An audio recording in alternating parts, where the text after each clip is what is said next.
দূরের পাল্লা সত্যেন্দ্রনাথ দত্ত। ছিপকান তিনদার তিনজন মাল্লা, চৌপর দিনভর দেই দূর পাল্লা, ছিপকান তিনদার। পাড়ময় ঝোপঝাড় জঙ্গল জঞ্জাল, জলময় শৈবাল পান্নার টাকশাল, ছিপকান তিনদার।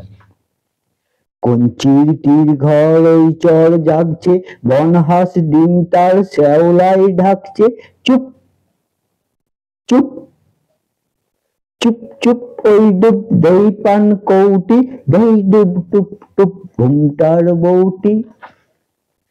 ঝকঝক কলসির বক বক শোনো গো, ঘুমটার ফাঁক বয় মন উন্মন গো। তিনদার ছিপখান মন্থর যাচ্ছে, তিনজন মাল্লায় কোন গান গাচ্ছে। রূপশালী ধান বুঝি এই দেশে সৃষ্টি, রূপছায়া যার শাড়ি তার হাসি মিষ্টি, ছিপকান তিনদার। মুখখানি মিষ্টি রে চোখ দুটি ভোমরা, ভাব কদমের ভরা রূপ দেখো তোমরা।